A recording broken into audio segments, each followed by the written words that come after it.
പ്രക്ഷോഭം തുടരുന്ന നേപ്പാളിൽ മലയാളി സംഘം കുടുങ്ങിയതിനെക്കുറിച്ചുള്ള വാർത്തയുടെ വിവരങ്ങൾ നൽകാൻ റഫീഖ് തോട്ടുമുക്കം ചേരുന്നു. എന്തൊക്കെയാണ് ആ മലയാളികളെ തിരിച്ചെത്തിക്കാനുള്ള സാധ്യതകൾ എന്തൊക്കെയാണ്?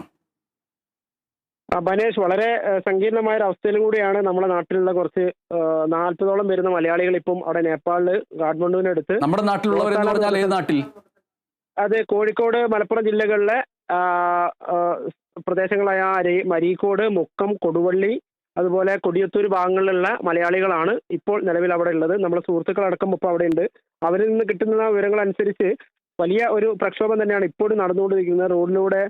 റോഡിൽ ഈ ടയർ കത്തിക്കുന്നു, അതുപോലെ ഒരു കടകമ്പോളങ്ങളൊക്കെ അടഞ്ഞു കിടക്കുന്നു. യുവാക്കൾ ഇപ്പോഴും പ്രകടനങ്ങളായിട്ട്, യുവതികളടക്കം പ്രകടനങ്ങളായിട്ട് പിന്നെ തെരുവിലൂടെ നടക്കുന്നു. അപ്പം അത്തരമൊരു അവസ്ഥയിലൂടെയാണ് അവർ പോകുന്നതെന്നാണ് നമുക്ക് കിട്ടുന്ന അവർ തന്ന വിഷ്വൽസും അവരുമായിട്ടുള്ള വീഡിയോ കോൾ വഴിയും കിട്ടുന്ന ദൃശ്യങ്ങൾ അനുസരിച്ച് നമുക്ക് മനസ്സിലാകുന്നത്. എന്തായാലും നിലവിൽ അവർ പിന്നെ ഇന്നലെ പുലർച്ചെയാണ് ഈ ഫ്ലൈറ്റ് കയറുന്നത്. അപ്പോൾ ആ സമയത്ത് അവർക്ക് ഈ പ്രക്ഷോഭത്തെക്കുറിച്ചോ കൂടുതലൊന്നും അറിയാത്തൊരു അവസ്ഥയായിരുന്നു ഉണ്ടായിരുന്നുണ്ട്.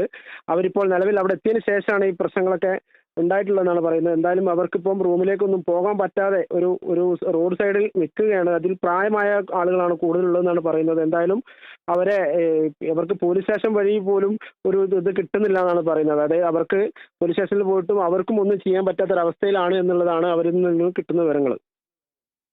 റഫീഖ് തോട്ടുമുക്കം, കാഠ്മണ്ഡു ഗൊസാല ഭാഗത്താണല്ലോ ഇവർ തെരുവോരത്ത് ഇങ്ങനെ നിൽക്കുന്ന ഒരവസ്ഥ ഉണ്ടായിരിക്കുന്നത്. റഫീഖ് തോട്ടുമുക്കത്തിന് ലഭിച്ച വിവരപ്രകാരം ഇതിൽ ആരുടെയെങ്കിലും പേര് വിവരങ്ങൾ അറിയാവുന്നവരുണ്ടോ? ഇതിൽ എത്ര പുരുഷന്മാർ, എത്ര സ്ത്രീകൾ, കുട്ടികളുണ്ടോ എന്നടക്കമുള്ള കാര്യങ്ങൾ, വൃദ്ധരായിട്ടുള്ളവരുണ്ടോ, ആരുടെയെങ്കിലും പേര് വിവരങ്ങളുണ്ടോ? ഇപ്പോൾ നമ്മൾ കാണിച്ചുകൊണ്ടിരിക്കുന്ന ദൃശ്യങ്ങളിൽ ഇപ്പോൾ ലഭിച്ചൊരു ദൃശ്യമായതുകൊണ്ട് തത്സമയം അത് സൂചിപ്പിക്കുന്നതുകൊണ്ട് എനിക്ക് അവ്യക്തത ഉള്ളതുകൊണ്ട് ഞാൻ ചോദിക്കുകയാണ്, ഇപ്പോൾ നമ്മൾ കാണിച്ചുകൊണ്ടിരിക്കുന്ന ഈ ദൃശ്യങ്ങളിലുള്ളതും അവർ തന്നെയാണോ, അതോ നേപ്പാളികൾ ഇതേക്കുറിച്ച് സംസാരിക്കുന്നതാണോ? ഈ കാണുന്ന സ്യൂട്ട് കേസുകൾ മറ്റും തെരുവിൽ വെച്ചിരിക്കുന്നത് ഇപ്പോൾ ഈ പറഞ്ഞ മലയാളികളുടേതാണോ?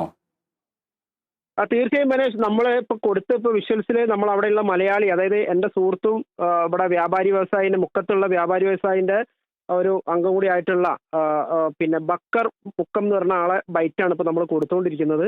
അതിനകത്ത് ബക്കർ കൃത്യമായിട്ട് വിഷ്വൽസും കാര്യങ്ങളൊക്കെ നമുക്ക് കാണിച്ചു തന്നിട്ടുണ്ട്. ബക്കർ മുക്കം എന്ന് പറഞ്ഞ ആയിട്ടാണ് ഞാൻ കോണ്ടാക്ട് ചെയ്തിട്ടുള്ളത്. അദ്ദേഹമാണ് നമുക്ക് കാര്യങ്ങൾ, അവിടുത്തെ ഓരോ പ്രശ്നങ്ങളും കാര്യങ്ങളും ഇപ്പോൾ പറഞ്ഞുകൊണ്ടിരിക്കുന്നത്. വളരെ സങ്കീർണമായിട്ടുള്ള അവസ്ഥയാണ് നേപ്പാളിലുള്ളത്. അവിടെ മലയാളികൾ കുടുങ്ങിക്കിടക്കുന്നുവെന്ന് പറയുമ്പോൾ അതിന്റെ അർത്ഥം ഏതെങ്കിലും ഒരു മുറിക്കകത്തോ ലോഡ്ജ് മുറിക്കകത്തോ അല്ല, മറിച്ച് അവർ തെരുവിലാണ്.